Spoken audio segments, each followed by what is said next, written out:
নমস্কার, নতুন একটি ভিডিওতে আপনাদের সবাইকে স্বাগত। ডিলিটেড ভোটার নিয়ে বিরাট নির্দেশ দিল সুপ্রিম কোর্ট।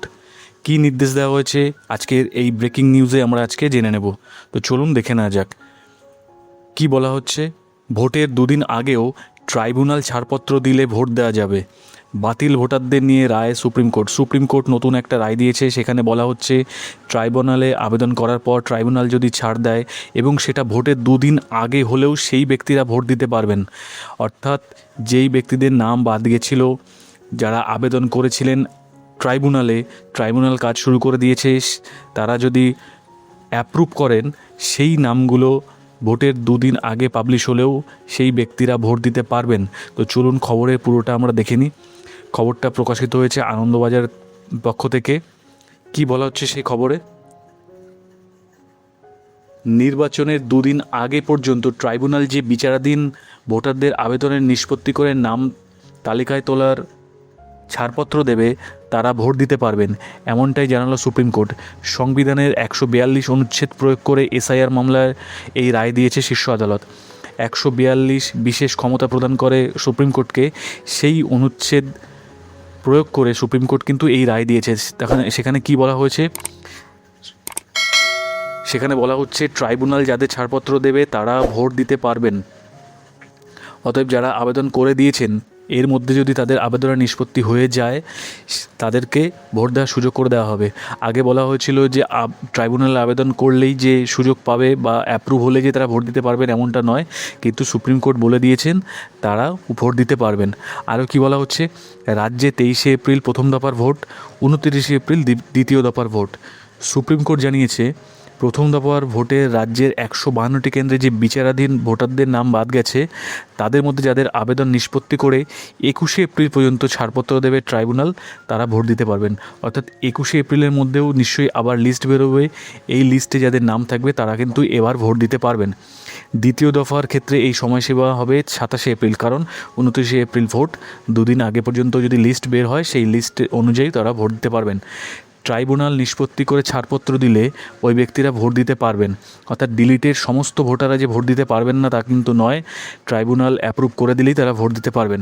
তবে ট্রাইব্যুনালে যে বিচারাধীন ভোটারদের নাম বাদ দেবে, তারা আর ভোট দিতে পারবেন না এই ভোটে। এটা কিন্তু স্পষ্ট করে বলে দেওয়া হয়েছে। আরও কি বলা হচ্ছে চলুন দেখে নিই। আরও বলা হচ্ছে ভোটে প্রার্থীদের মনোনয়ন জমা করার শেষ দিনে ভোটার তালিকা ফ্রিজ করে দেয় নির্বাচন কমিশন। এর আগেও এতদিন ধরে সেটাই করা হয়েছে। এবার সুপ্রিম কোর্ট বিশেষ ক্ষমতা প্রয়োগ করে শীর্ষ আদালত জানিয়ে দিল, ভোটদানের দুদিন আগে পর্যন্ত যে বিচারাধীন ভোটারদের আবেদন নিষ্পত্তির পরে তালিকায় তোলার জন্য ছাড়পত্র দেবে ট্রাইব্যুনাল, তারাও ভোট দিতে পারবেন। তবে বিচারাধীন ভোটারদের আবেদন নিষ্পত্তি হতে হবে ট্রাইব্যুনালে। সেখানে শুধু আবেদন করলে চলবে না। আবেদনকারীদের পক্ষ থেকে যেটা জানানো হয়েছিল, আইনজীবীরা আবেদন করেছিলেন, বিকাশ রঞ্জন ভট্টাচার্য, কল্যাণ বন্দ্যোপাধ্যায়রা, যে যারা আবেদন করছেন তাদের সবাইকে ভোট দেওয়ার সুযোগ করে দিতে। সেটা কিন্তু সুপ্রিম কোর্ট মানেননি। সুপ্রিম কোর্ট বলেছেন যে শুধু আবেদন করলেই চলবে না, আবেদনের নিষ্পত্তিও হতে হবে। যদি নিষ্পত্তি হয় তবেই তারা ভোট দিতে পারবেন। শুধু আবেদন জমা করলাম তাহলেই কিন্তু হবে না। আরও কি বলা হচ্ছে লেখে নি। বলা হচ্ছে রাজ্যে বিচারাধীন 60,06,675 জনের মধ্যে 27 লক্ষের নাম বাদ পড়েছে। সুপ্রিম কোর্টের নির্দেশে তারা ট্রাইব্যুনালে আবেদন জানাতে পারবেন। সেজন্য সশরীরে হাজিরাও আবশ্যক নয়। ইসিআই নেট মোবাইল অ্যাপ কিংবা কমিশনের ওয়েবসাইটে গিয়েও আবেদন করা যাবে। এটা আপনারা জানেন। জেলা শাসক বা মহকুমা শাসকের দপ্তরেও আবেদন করতে পারেন বাদ পড়া ভোটারেরা। সেই ট্রাইব্যুনাল গঠিত হয়েছে 19 জন অবসরপ্রাপ্ত বিচারপতিকে নিয়ে। এসআইআর সংক্রান্ত আপিল ট্রাইব্যুনাল এর দপ্তরে বসছেন 19 জন অবসরপ্রাপ্ত বিচারপতি। তারা ট্রাইব্যুনালে আবেদনকারীর নথি খতিয়ে দেখবেন। ট্রাইব্যুনাল কিন্তু কাজ শুরু করে দিয়েছে বলে সুপ্রিম কোর্টে হাইকোর্টের তরফ থেকে জানানো হয়েছে। সোমবার থেকে কিন্তু কাজ শুরু করে দিয়েছে। মানডে থেকে কাজ অলরেডি চালু হয়ে গেছে বলে হাইকোর্ট সুপ্রিম কোর্টে জানিয়েছেন। 28শে ফেব্রুয়ারি নির্বাচন কমিশন এসআইআরের খসড়া তালিকা প্রকাশ করেছিল। সেখানে 60,06,675 জনের নাম ছিল বিচারাধীন বা আন্ডার অ্যাডজুডিকেশন। সুপ্রিম কোর্টের নির্দেশে সেই সমস্ত ভোটারদের তথ্য নিষ্পত্তির কাজ করবেন বিচার বিভাগীয় আধিকারিকেরা। বিবেচনাধীন তালিকা থেকে ভোটার তালিকার নাম ফিরেছে 32 লক্ষ, অর্থাৎ 60 লক্ষ ছিল, সেখান থেকে 32 লক্ষের নাম অ্যাপ্রুভ হয়ে গেছে। বাদ পড়েছেন 27 লক্ষ। এই 27 লক্ষের মধ্যে যারা আপিল করেছিলেন ট্রাইব্যুনালে, এবং আপিল করার পরে 2 দিন আগে পর্যন্ত যাদের নাম অ্যাপ্রুভ করা হবে তারাও কিন্তু এবার ভোট দিতে পারছেন।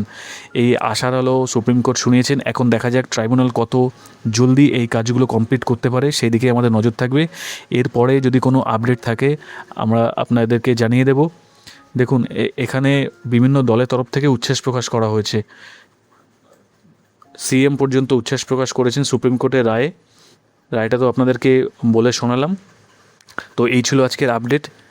আপনারা আপনাদের যে ট্রাইব্যুনালে আবেদন করেছিলেন তার স্ট্যাটাস রিপোর্ট চেক করতে থাকুন, আর কোনো প্রশ্ন থাকলে কমেন্টে জানাতে পারেন। ভিডিওটি ভালো লাগলে লাইক করবেন, সবার মাধ্যমে শেয়ার করে সবাইকে জানার সুযোগ করে দেবেন, আর চ্যানেলটি সাবস্ক্রাইব করে পাশে থাকবেন।